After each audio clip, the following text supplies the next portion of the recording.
باللہ من الشیطان الرجیم بسم اللہ الرحمن الرحیم۔ حضرت سلیمان علیہ السلام اللہ تبارک و تعالیٰ کے برگزیدہ نبی تھے اور حضرت داؤد علیہ السلام کے بیٹے تھے۔ حضرت داؤد علیہ السلام کی طرح اللہ تبارک و تعالیٰ نے حضرت سلیمان علیہ السلام کو بھی بہت سے معجزات عطا کر رکھے تھے۔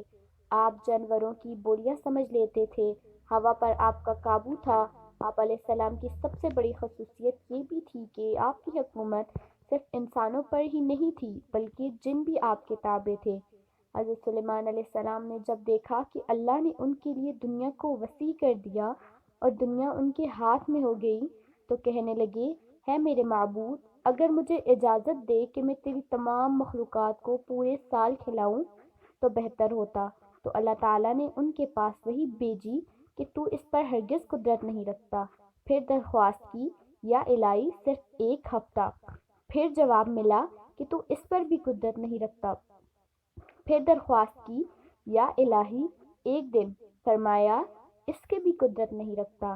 بہرحال اللہ تبارک و تعالیٰ نے ایک دن کی اجازت دے دی تو حضرت سلیمان علیہ السلام نے تمام جنات اور انسانوں کو حکم دیا کہ وہ تمام کی تمام ان چیزوں کو جو زمین پر حلال ہیں، یعنی گائے، بیل، بکریاں، دمبے وغیرہ، اور ان تمام کو جو جن انس میں سے ہیں، یعنی پرندے وغیرہ۔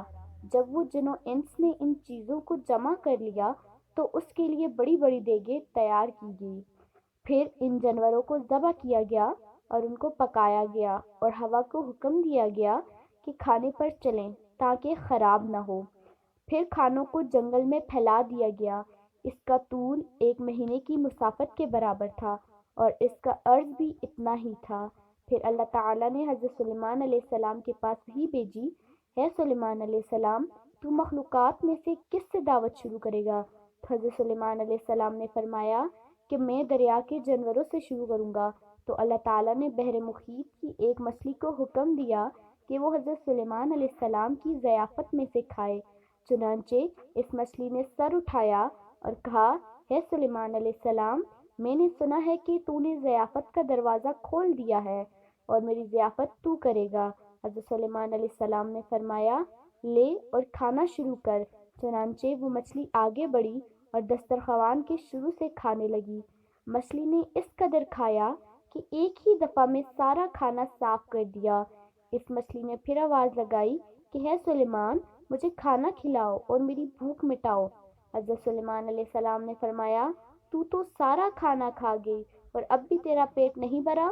تو مچھلی نے کہا، کیا اسی طرح میزبان کا جواب ہوتا ہے اپنے مہمان کے لیے؟ ہے سلیمان علیہ السلام، آپ خوب جان لیجئے کہ میرے لیے ہر روز اسی طرح جتنا تو نے پکایا دن میں 3 مرتبہ متعین ہے، اور آج میرے کھانے کے روکنے کا سبب تو بنا اور تو نے میرے کھانے میں کمی کر دی۔ اسی وقت حضرت سلیمان علیہ السلام اللہ کے سامنے سجدہ کرتے ہوئے گر پڑے اور کہنے لگے، پاک ہے وہ ذات جو کفالت کرنے والی ہے مخلوق کی روزیوں کے ساتھ، جہاں سے مخلوق جانتی بھی نہیں کہ کہاں سے آتا ہے۔ واقعہ کا سبق: بے شک ہمارا رازق صرف اور صرف اللہ ہی ہے، چنانچہ ہمیں صرف اسی سے رزق مانگنا چاہیے اور کبھی اپنا مال دولت اور وزارت و صدارت کے بل بوتے پر انسانوں پر غرور نہیں کرنا چاہیے کہ میرے پاس اتنا مال ہے، منصب ہے، اس لیے مجھے رزق کے بارے میں پریشان ہونے کی ضرورت نہیں، بلکہ سب کچھ ہونے کے باوجود بھی اللہ سے مانگتے رہنا چاہیے۔ دعا ہے کہ اللہ تعالی ہم سب کو اس واقعے سے سبق حاصل کرنے کی توفیق عطا فرمائے۔